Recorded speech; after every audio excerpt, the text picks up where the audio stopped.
महाराष्ट्र की राजनीति में आज काफी बड़ा उलटफेर हुआ जब राष्ट्रवादी कांग्रेस पार्टी के नेता और अब तक राज्य के नेता प्रतिपक्ष रहे अजित पवार राष्ट्रवादी कांग्रेस पार्टी के कुल 54 में से 40 विधायकों को अपने साथ लेकर राज्य की शिंदे फडणवीस सरकार में शामिल हो गए। इसके साथ ही अजित पवार ने राज्य के उप मुख्यमंत्री के तौर पर शपथ ली और अजित पवार समर्थक अन्य 8 विधायकों को मंत्री पद की शपथ भी दिलाई गई।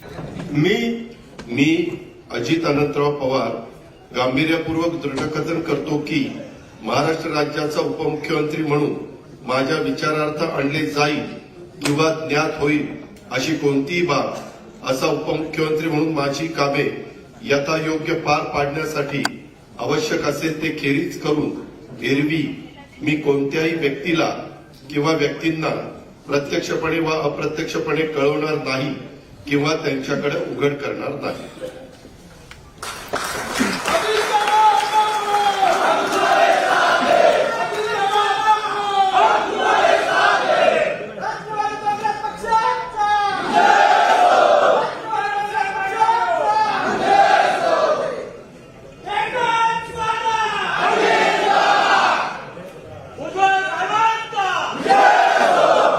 जहां आज दोपहर अचानक हुए इस राजनीतिक उलटफेर के चलते राज्य में लगभग हड़कंप वाला माहौल रहा, वहीं इस घटना का सीधा असर अमरावती शहर सहित जिले की राजनीति पर भी दिखाई दे रहा है, क्योंकि आज मुंबई में अजित पवार द्वारा ली गई पत्रकार परिषद में मूलतः अमरावती शहरवासी राष्ट्रवादी कांग्रेस पार्टी के प्रदेश उपाध्यक्ष संजय खोड़के भी मंच पर बैठे दिखाई दिए। अजित पवार की इस पत्रकार परिषद में राष्ट्रवादी कांग्रेस पार्टी के वरिष्ठ नेता व सांसद प्रफुल्ल पटेल तथा विधायक छगन भुजबल मौजूद थे, जिन्होंने पत्रवार्ता को अजित पवार के साथ संबोधित किया। वहीं इन तीनों वरिष्ठ नेताओं के साथ राष्ट्रवादी कांग्रेस पार्टी के प्रदेश उपाध्यक्ष संजय खोड़के भी पीछे की कतार पर पूरा समय पत्रवार्ता में बैठे दिखाई दिए। पता चला है कि आषाढ़ी एकादशी को पंढरपुर में रहने वाले संजय खोड़के वहां से वापस लौटने के बाद कल 1 जुलाई को पूरा दिन अमरावती में थे। कल शाम 4 बजे के आसपास उन्हें अचानक मुंबई से एक फोन आया था, जिसके बाद वे तुरंत बाय रोड नागपुर के लिए रवाना हुए थे और वहां से बाय प्लेन नागपुर से मुंबई के लिए हवाई मार्ग के जरिए रवाना हुए। जानकारी यह भी है कि मुर्शी वरुण निर्वाचन क्षेत्र के निर्दलीय विधायक देवेंद्र भुयार भी संजय खोड़के के साथ थे। देवेंद्र भुयार इससे पहले कई बार अपनी निष्ठा अजित पवार के प्रति जता चुके हैं। स्वाभिमानी शेतकरी संगठन के सक्रिय कार्यकर्ता रहे देवेंद्र भुयार ने विधायक निर्वाचित होने के बाद हमेशा ही खुद को अजित पवार के साथ बताया था और वे हमेशा अजित पवार के नेतृत्व में ही काम करते दिखाई दिए थे। साथ ही साथ राष्ट्रवादी कांग्रेस पार्टी के प्रदेश उपाध्यक्ष संजय खोड़के को भी अजित पवार का कट्टर समर्थक माना जाता है। ऐसे में खोड़के और विधायक भुयार इस समय अजित पवार के साथ राज्य की शिंदे व फडणवीस सरकार के पक्ष में खड़े नजर आ रहे हैं। वहीं इससे पहले आज मुंबई में राजनीतिक माहौल अचानक बदलना शुरू हो गया, जब राज्य के मुख्यमंत्री एकनाथ शिंदे और उप मुख्यमंत्री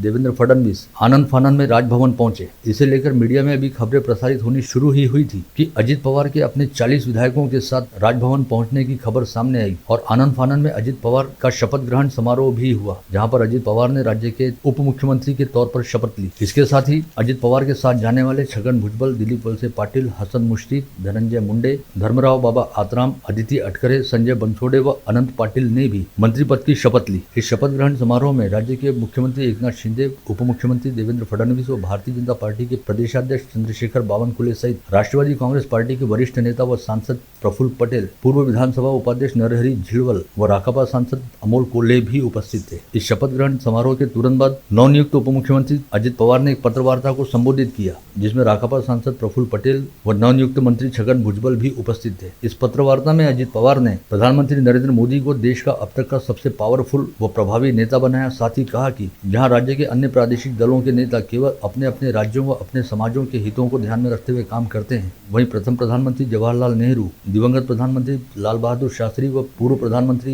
इंदिरा गांधी के बाद केवल नरेंद्र मोदी ही एक ऐसे प्रधानमंत्री हैं जो पूरे राष्ट्र के हितों को देखकर काम कर रहे हैं और उनके नेतृत्व में देश विकास के पथ पर आगे बढ़ रहा है। साथ ही आज मोदी के नेतृत्व का लोहा दुनिया के तमाम बड़े नेता भी मान रहे हैं।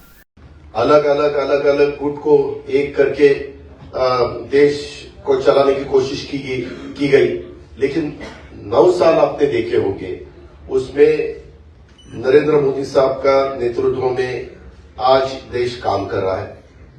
वो बाहर भी पॉपुलर है, यानी अब्रॉड, बाहर अगर कोई भी देश में गए चाहते हैं अपने भारत की तरफ से, तो सब उनको सपोर्ट देते हैं, सब उनको बहुत अच्छा नेतृत्व ऐसे बोलते हैं और ऐसा होते हुए उनका भी काम चालू है। और ये काम करते वक्त आपने भी देखा, वंदे भारत ट्रेन हो या अलग अलग बहुत से कुछ रोड्स हो, नेशनल हाईवे के जो कुछ काम हुआ है या 9-10 साल में, वो अगर आपने देखा, बाकी की डेवलपमेंट के बारे में, ऐसे सब ठीक तरह से चालू है। और सामने वाले विरोधक वो खुद का खाली अपना अपना स्टेट का देखते हैं, अपने अपने स्टेट का देखते हैं। एक कोई मुझे लीडर अपोजिशन में दिखाओ कि वो देश का सोचकर देश में काम कर रहा है, ऐसा कहीं दिखाई नहीं देता। और इतना बड़ा पॉपुलेशन होते हुए हमें सबको ऐसा लगा कि नरेंद्र मोदी साहब के नेतृत्व में ही लोकसभा हो या आगे वाले चुनाव हो, वो सहयोगी पार्टी के नाते, जैसे हम इससे पहले कांग्रेस के साथ जाते थे, तो बीच में हमने शिवसेना के साथ हम 2.5 साल गए, वैसे अभी आगे विधानसभा हो, लोकसभा हो, लोकल बॉडीज का तो चुनाव वहां के डिस्ट्रिक्ट के हमारे कार्यकर्ता सोचेंगे, वहां के लीडर सोचेंगे कि क्या करना चाहिए क्या नहीं करना चाहिए। लेकिन स्टेट के और देश के जो चुनाव है उसके बारे में हम साथ साथ जाना चाहते हैं। और इसीलिए महाराष्ट्र के डेवलपमेंट के लिए और देश और मजबूत होना चाहिए और आगे जाना चाहिए। जो कुछ आज थोड़े बहुत प्रॉब्लम होते हुए वो सॉल्व करने के लिए भी सबने एकजुट होके उसका मुकाबला करना चाहिए। इसी माध्यम से हमने सबने मिलके ये डिसीजन लिया है, पार्टी के नाते हमने ये डिसीजन लिया है।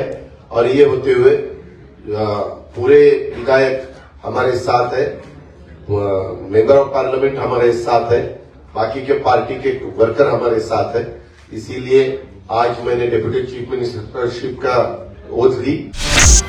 बीती रात 12 बजे के आसपास कोल्हापुर गेट पुलिस थाना क्षेत्र अंतर्गत तारखेड़ा परिसर निवासी 30 वर्षीय मनोज हीरालाल सोनी नामक युवक की निर्ममतापूर्वक हत्या कर दी गई। सीसीटीवी कैमरा रिपेयरिंग करने वाला मनोज सोनी बीती रात 12 बजे के आसपास तारखेड़ा परिसर स्थित गणपति मंदिर के सामने अकेला बैठा हुआ था। इस परिसर में विगत 7 दिनों से स्ट्रीट लाइट बंद थी और पूरे परिसर में अंधेरा व्याप्त था। इसी दौरान किसी ने मनोज सोनी पर चाकू से सपासप वार करते हुए उसे मौत के घाट उतार दिया। मनोज सोनी के पेट में 3 और हाथ पर 2 गहरे घाव हैं। चूंकि परिसर में अंधेरा व्याप्त था, इस वजह से इस वारदात का तुरंत पता नहीं चल पाया और जैसे ही परिसर में रहने वाले कुछ लोगों को खून से लथपथ मनोज सोनी वहां पड़ा दिखाई दिया तो उसे तुरंत इरविन अस्पताल लाया गया, जहां पर डॉक्टरों ने उसे मृत घोषित किया। वारदात की सूचना मिलते ही कोल्हापुर गेट पुलिस ने मामले की जांच करनी शुरू की और 2 लोगों पर हत्या का संदेह जताया जा रहा है, जिनकी सरगर्मी से तलाश की जा रही है। जानकारी मिली है कि तारखेड़ा परिसर में मनोज सोनी किराए का कमरा लेकर रहता है और उसकी पत्नी 1 माह की गर्भवती है। साथ ही परिवार में उसकी माँ व 2 भाई हैं। वहीं मनोज सोनी के पिता का कुछ समय पहले देहांत हो गया था।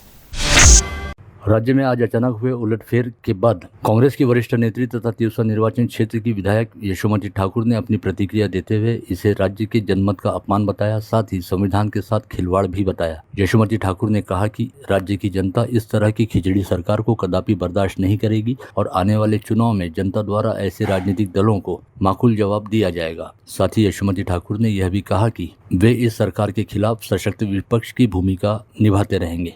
आम्ही काँग्रेसची मंडळी आहोत आणि आम्ही आमच्या शब्दासोबत पक्के आहोत। आम्ही जनमताचा असा अपमान अजिबात करू शकत नाही।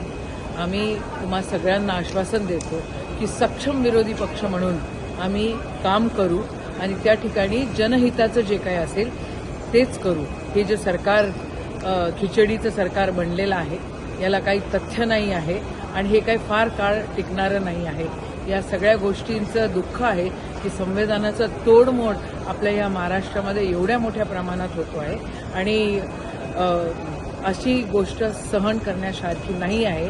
आम्ही सक्षमतेने सातत्याने आम्ही संविधानाचा मान सन्मान करू आणि सक्षम विरोधी पक्ष म्हणूनच आम्ही काम करू। गत रोज बुल्ढाना में घटित हुए सड़क हादसे में मारे गए 25 यात्रियों के शवों पर आज बुल्ढाना की स्मशान भूमि में सामूहिक तौर पर अंतिम संस्कार किए गए। इस समय मृतकों के परिजनों सहित बुल्ढाना परिसर के कई लोग उपस्थित थे और सभी लोग काफी हद तक द्रवित दिखाई दिए। पोस्टमार्टम तथा शिनाख्ती की प्रक्रिया निपटने के बाद बुल्ढाना जिला प्रशासन ने सभी शवों का सामूहिक अंतिम संस्कार करने का निर्णय लिया था और इस निर्णय से सभी मृतकों के परिजनों को अवगत करा दिया गया था। गत रोज बुल्ढाना में हुए सड़क हादसे की खबरों की सुर्खियां अभी ताजी ही थी कि अब नागपुर में एक भीषण सड़क हादसा घटित हुआ, जब चालक को झपकी लगने की वजह से यह हादसा घटित हुआ। नागपुरी के बोरखेड़ी शिवार परिसर में एक कार रेलवे फ्लाईओवर के ऊपर से सीधे नीचे आकर गिरी, जिसकी वजह से 5 लोग गंभीर रूप से घायल हो गए। कार में सवार 5 यात्री एक ही परिवार से वास्ता रखते हैं, जिन पर निजी अस्पताल में इलाज जारी है। यह परिवार हैदराबाद से नागपुर की ओर आ रहा था और बोरखेड़ी के रेलवे ओवरब्रिज को पार करते समय कार चालक को अचानक झपकी लग गई और कार फ्लाईओवर से सीधे नीचे आकर रेलवे पटरी पर गिर पड़ी। सौभाग्य से इस समय इस रेलवे पटरी से कोई ट्रेन नहीं गुजर रही थी, अन्यथा काफी बड़ा नुकसान हो सकता था। आप देख रहे थे मंडल न्यूज बुलेटिन। हमारे चैनल को लाइक करें, शेयर करें और हाँ, सब्सक्राइब करना ना भूलें। कल होगी आपसे फिर मुलाकात, तब तक के लिए धन्यवाद।